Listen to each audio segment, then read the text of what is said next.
지난 주일에 전도축제 블레싱데이가 있었습니다. 그리고 많은 사람을 교회에 초대했습니다.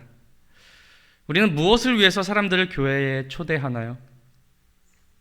사람들을 교회에 초대하는 목적은 당연히 예수님을 믿게 하기 위함일 것입니다. 그리고 또 우리도 예수님을 믿는다고 말합니다. 그런데 예수님을 믿는다는 것이 무엇일까요? 무엇이 예수님을 믿는 것입니까? 예수님께서 십자가에서 죽으셨고 부활하셨다는 역사적 사실을 믿는 것이 예수님을 믿는 것일까요? 그래서 또한 이 사실을 믿으면 나중에 죽은 후에 지옥에 들어가는 대신에 천국에 들어가게 된다는 것을 믿는 것이 예수님을 믿는 것입니까? 예수님을 믿는다는 것은 범위가 넓은 주제인 것 같습니다. 예수님을 믿는 것에 대해서 각기 다르게 생각할 수 있습니다. 마치 같은 것의 다른 면들을 보듯이 말이죠.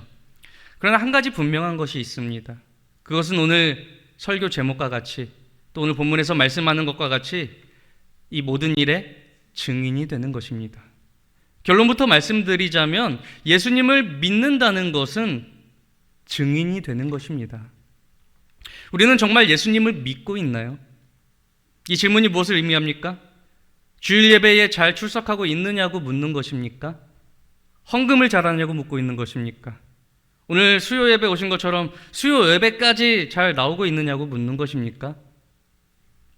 물론 다 포함될 수 있죠.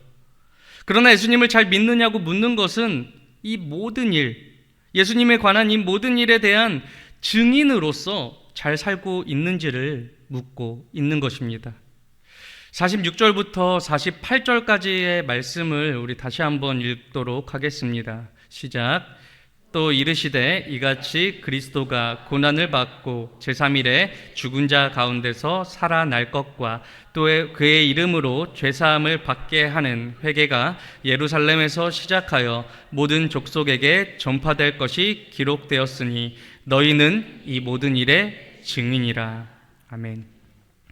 예수님께서 고난을 받으시고 죽은 자 가운데서 살아나신 것을 얼마나 잘 알고 있는지, 또한 예수님의 이름으로 죄사함을 받게 된다는 것을 얼마나 잘 알고 있는지, 그것만큼 중요한 것이 있다면 그것은 이 모든 일의 증인이 되는 것입니다.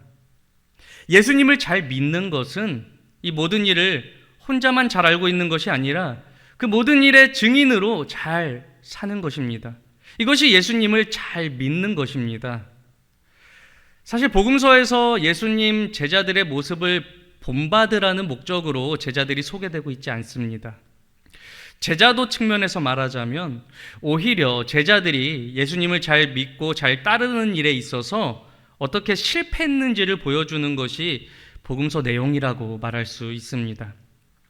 오늘 본문은 부활하신 예수님께서 제자들에게 나타나신 일에 대한 말씀입니다.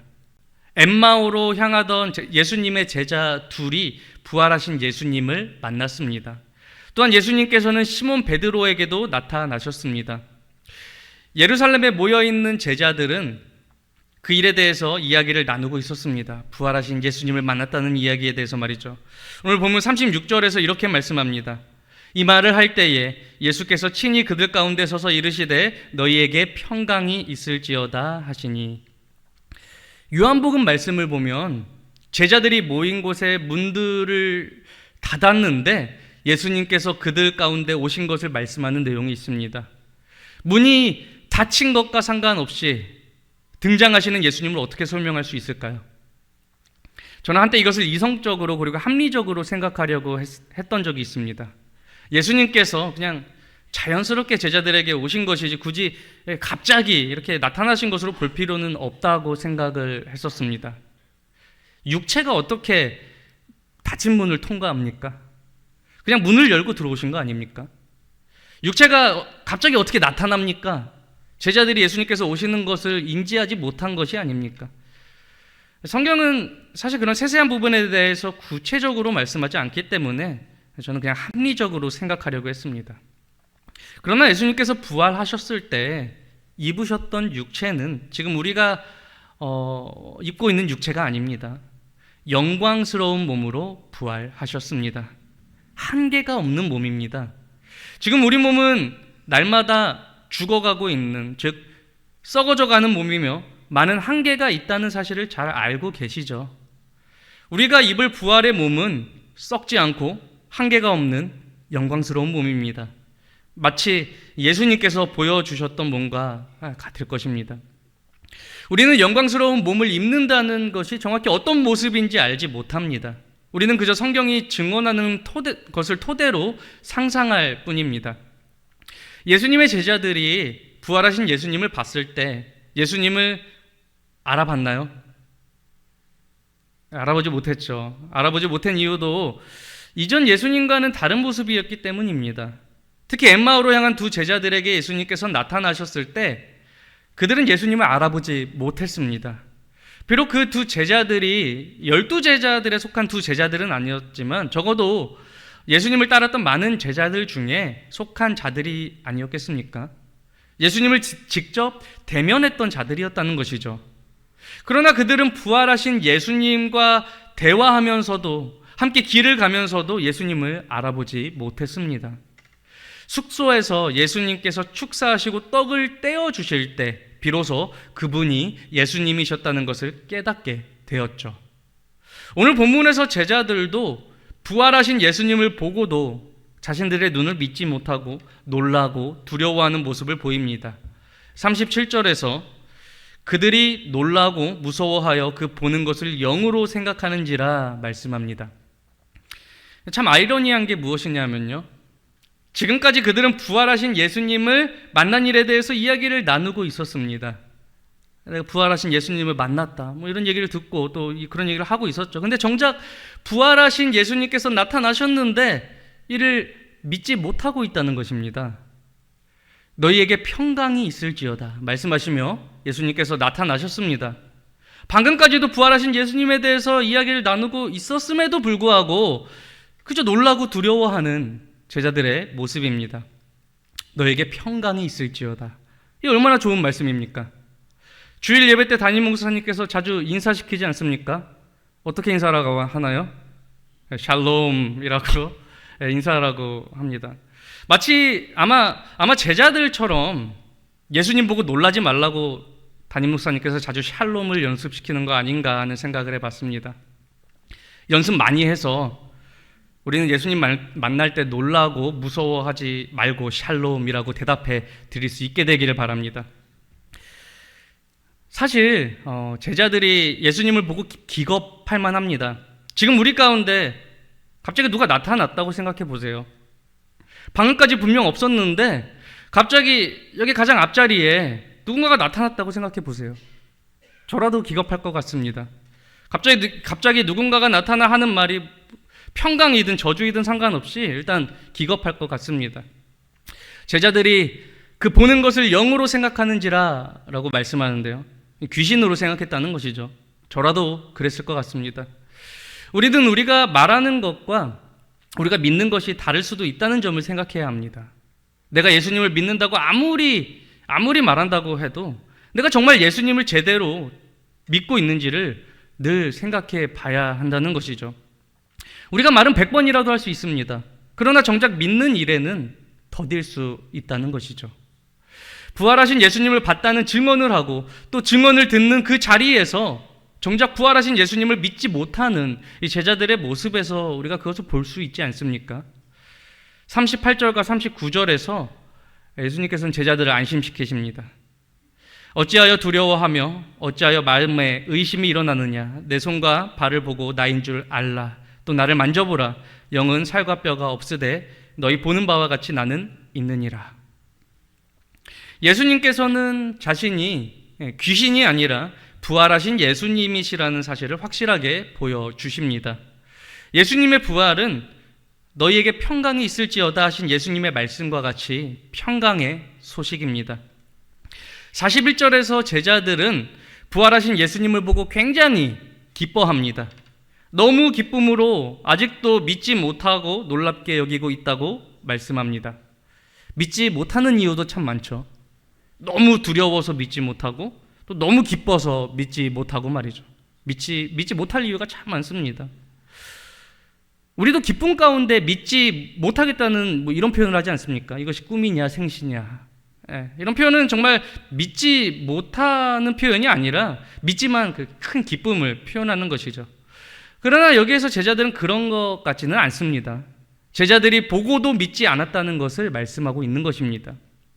예수님을 다시 보며 제자들은 굉장히 기뻐하고는 있지만 자신들이 보고 있는 분이 부활하신 예수님이라고 믿지는 않고 있는 것입니다. 예수님과 함께 다니면서 예수님의 말씀을 제대로 이해하지 못하고 또 예수님이 누구이신지를 제대로 이해하지 못하고 또 부활하신 예수님을 보고도 지금 무슨 일이 일어나는지 제대로 이해하지 못하는 제자들의 모습입니다. 그래서 예수님께서는 한 번 더 행동을 취하시죠. 여기 무슨 먹을 것이 있느냐 말씀하시고 제자들이 가지고 온 생선을 잡수십니다. 예수님께서 갑자기 너무 배가 고프셔서 먹을 것을 찾으신 거겠습니까? 제자들로 믿게 하기 위해서 이렇게 하는 것이죠. 부활을 믿는 것이 이렇게 어려운 일이라는 사실을 다시 한번 생각해 보게 됩니다. 보고도 도무지 믿지 못하는 것이 예수님의 부활이라는 것이죠. 이것을 생각해 봤을 때 우리는 정말 큰 복을 받은 자들입니다. 우리는 보고도 믿지 못하는 일을 보지 않고 믿고 있기 때문입니다. 요한복음 20장 29절에서 예수님께서 이렇게 말씀하셨죠. 너는 나를 본고로 믿느냐? 보지 못하고 믿는 자들은 복되도다. 예수님을 보고 확인한 후에 부활하신 예수님을 믿고 신앙 고백을 하는 도마에게 하신 말씀입니다. 이 구절의 요지는 보지 못하고 믿는 자들이 복되다는 것입니다. 즉 예수님의 부활을 보지 못하고 믿는 우리가, 저와 여러분이 정말 큰 복을 받은 것이라고 예수님께서 말씀하신 것이죠. 도무지 믿기 어려운 것을 보지 못하고 믿는 우리는 정말 큰 복을 받은 자들입니다. 저는 몸의 부활에 대해서 이런 질문을 한번 해보게 됐습니다. 왜 꼭 몸이 부활해야 하는가? 왜 꼭 몸이 부활해야 되는가? 일반적으로 생각하는 것처럼 우리가 죽으면 우리 영혼이 천국에 가서 영원히 살면 되지 왜 꼭 몸이 부활해야 하는가? 이런 질문을 해봤어요. 저는 이에 대해서 두 가지를 생각해 봤는데요. 하나는 하나님께서 이루시는 새 창조는 옛것을 버리시는 방식으로 나타나는 것이 아니라는 것입니다. 마태복음 5장 17절에 이런 말씀이 있습니다. 예수님 말씀입니다.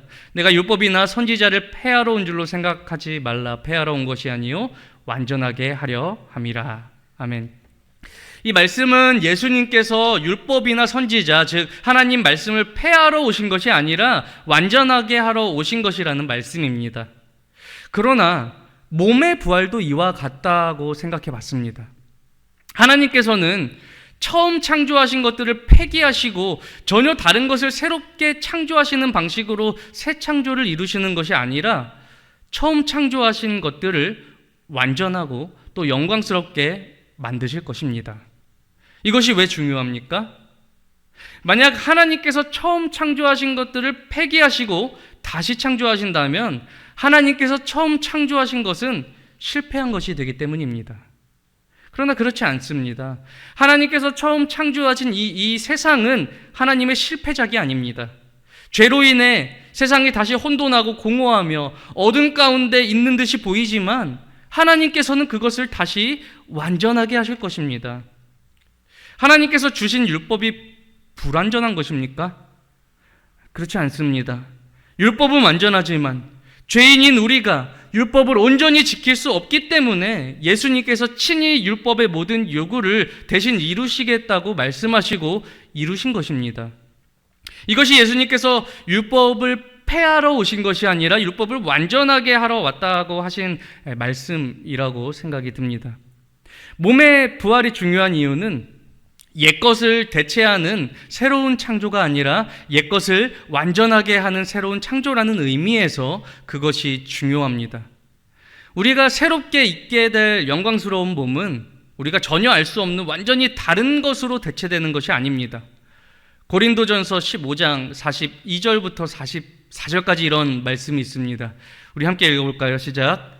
죽은 자의 부활도 그와 같으니 썩을 것으로 심고 썩지 아니할 것으로 다시 살아나며 욕된 것으로 심고 영광스러운 것으로 다시 살아나며 약한 것으로 심고 강한 것으로 다시 살아나며 육의 몸으로 심고 신령한 몸으로 다시 살아나나니 육의 몸이 있은즉 또 영의 몸도 있느니라. 아멘.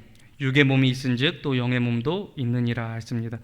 저는 종종 사랑하는 이를 먼저 보내고 슬픔 중에 있는 분들에게 이런 말로 위로합니다.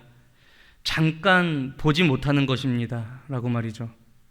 그저 위로하기 위해 하는 어떤 빈말이 아닙니다. 사랑하는 이의 죽음이 가장 슬픈 이유가 무엇입니까? 이제 이후로 영원히 함께할 수 없다는 생각 때문 아닙니까? 물론 천국 가서 보겠죠. 그러나 이 세상에서는 이제 더 이상 보지 못하지 않습니까? 이런 생각을 하게 됩니다. 그러나 천국이 우리가 도무지 알 수 없는, 이 세상과 연관성이 전혀 없는 어떤 미지의 세계는 아니라는 말씀을 드리는 것입니다.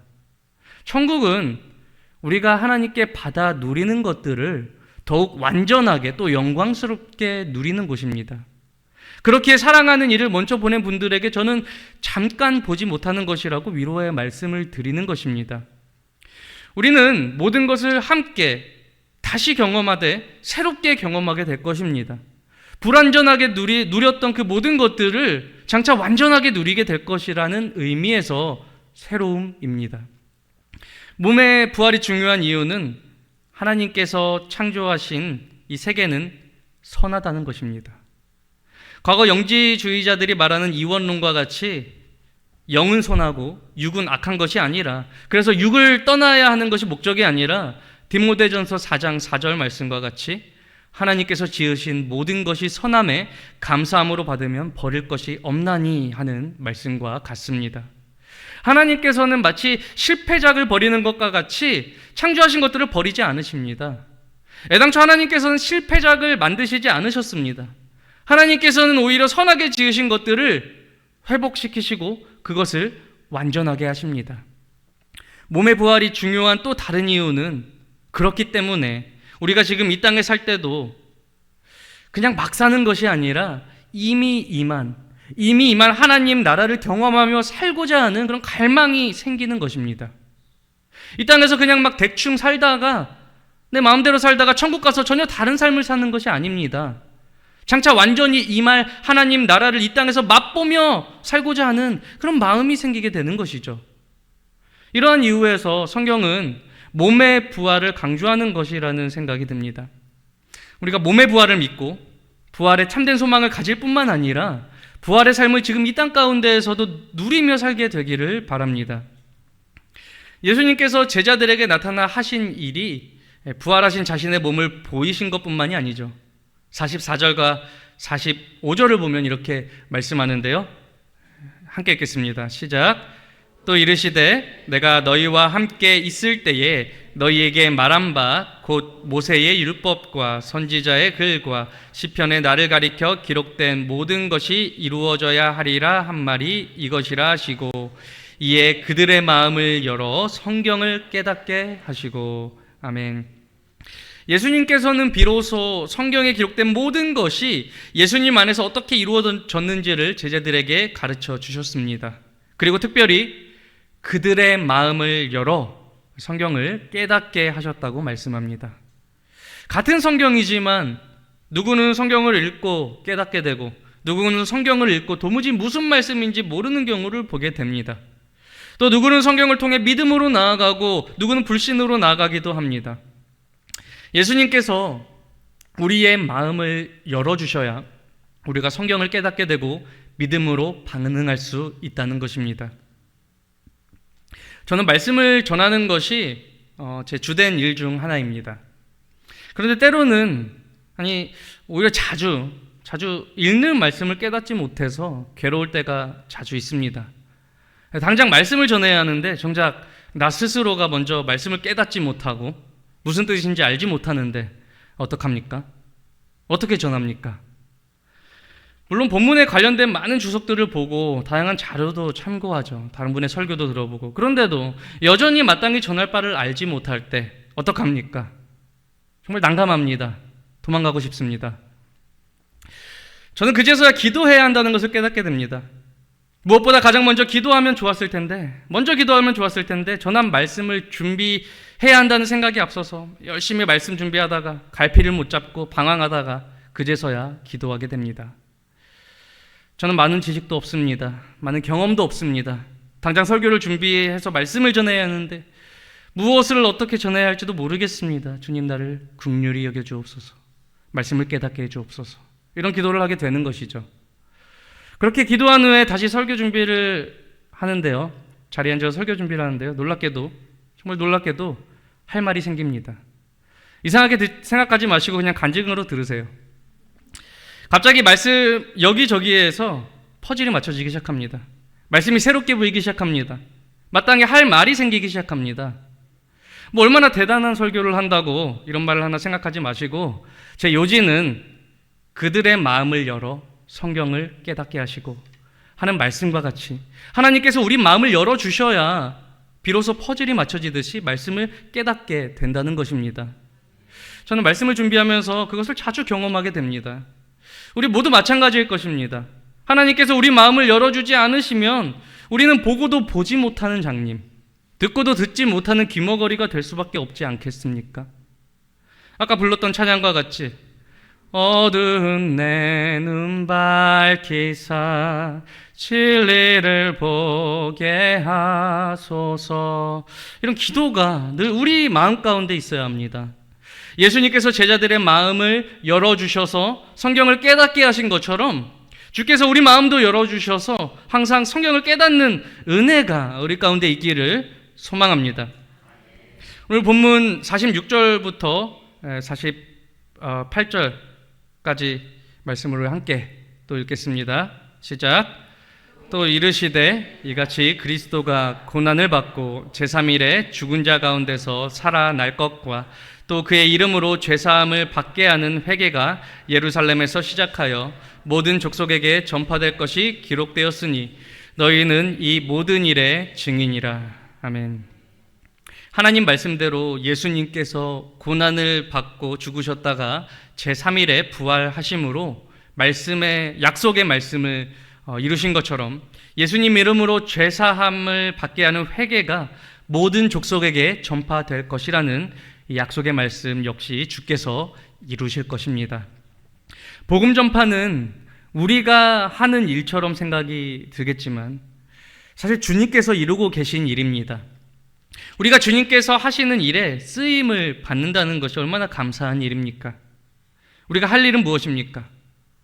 오늘 제목처럼 48절에서 말씀하는 것처럼 증인이 되는 것입니다. 물론 예수님을 직접 만난 제자들과는 조금 다른 증인이죠. 당시 예수님의 제자들과 같이 실제로 눈으로 본 것을 증언하는 증인들은 아니지만 우리는 보지 못한 것을 믿고 전하는 복된 증인들입니다. 앞서 말씀드렸던 것처럼 예수님을 믿는다는 것은 그냥 나 혼자 예수님을 잘 믿는 것이 아니라 아는 대로 또 믿는 대로 증언할 수 있는 증인이 되어야 한다는 것입니다. 예수님께서는 두려움 가운데 있는 믿음 없는 제자들에게 증거를 보여주시고 말씀을 깨닫게 하시고 또 증인들로 세우셨습니다. 이것은 오늘 우리에게 마찬가지입니다. 우리가 정말 예수님을 믿는다고 말하려면 우리는 예수님을 증언하는 증인들이 되어야 하는 것입니다. 우리의 말로 또는 우리의 행동으로도 말이죠. 마지막으로 우리 49절 말씀을 함께 읽겠습니다. 시작. 볼지어다 내가 내 아버지께서 약속하신 것을 너희에게 보내리니 너희는 위로부터 능력으로 입혀질 때까지 이 성에 머물라 하시니라. 아멘. 우리는 이 구절에 대해서 아마 잘 알고 있을 것입니다. 예수님께서 말씀하시는 아버지께서 약속하신 것이 무엇입니까? 네, 잘 알고 계시네요. 성령입니다. 사도행전 말씀에 제자들이 오순절에 모여 있을 때 약속대로 성령을 받게 됩니다. 성령 충만함을 받게 됩니다. 그리고 그들이 방언을 말하게 되죠. 여기에서 우리는 그저 방언이라는 것에 집중하기 쉬운 것 같습니다. 마치 방언 기도가 성령 충만함의 증거인 것처럼 말이죠. 그러나 여기에서 중요하게 강조되는 것은 방언이라는 것보다는 모든 족속에게 복음이 전파되고 있다는 내용입니다. 사실 방언이라는 것 자체가 무엇입니까? 말입니다. 말. 다른 언어들이 방언입니다. 다른 언어들. 이것이 방언이에요. 성령 충만함을 받자 제자들이 다른 언어로도 증언하는 증인들이 되었다는 것이 중요한 것입니다. 제자들이 성령 충만함을 받고 비로소 증인의 역할을 담대하게 잘 감당했다는 것이 사도행전의 시작입니다. 우리가 성령 충만함을 구해야 하는 이유도 이와 같습니다. 예수님 증인의 역할을 잘 감당하기 위해서 우리는 성령 충만함을 구해야 하는 것입니다. 물론 예수님 증인의 역할을 잘 감당하기 위해서 우리에게 요구되는 것은 다양할 것입니다. 성품도 좋아야 되고요, 정직해야 하고요, 지혜로워야 하고요, 매력적이어야 되고요. 많아요. 정말 때를 따라 돕는 주님의 은혜가 없으면 감당하기 어려울 것입니다. 그렇기에 우리는 성령 충만함을 구해야 하는 것입니다. 예수님께서 우리를 부르신 이유는 증인이 되라는 것입니다. 단지 전도축제, 블레싱데이에 누군가를 교회에 한번 데리고 온 것으로 만족하지 않는 우리 모두가 되기를 바랍니다. 누군가를 초대했다면 그분께 예수님의 증인으로서 예수님을 잘 증언하는 자들이 되기를 바랍니다. 우리의 모든 선한 말과 우리 선한 행실로 말이죠. 예수님의 바른 증인이 되기 위해 우리가 성령 충만함을 구할 때 주께서 반드시 성령 충만함을 주실 것입니다. 그리고 성령 안에서 때를 따라 돕는 은혜를 반드시 얻게 될 것입니다. 예수님께서는 너희는 이 모든 일의 증인이라 말씀하시며 마지막으로 제자들을 부르셨습니다. 예수님께서 오늘 우리를 부르시는 것도 증인이 되라고 우리를 부르신 거예요. 예수님을 믿는다는 것은 예수님의 증인이 된다는 것과 같습니다. 많은 사람에게 예수님에 대해서 잘 증언하는 선한 증인들이 다 되기를, 그래서 예수님을 잘 믿고 있다고 말할 수 있는 우리 모두가 되기를 주님 이름으로 간절히 소망합니다.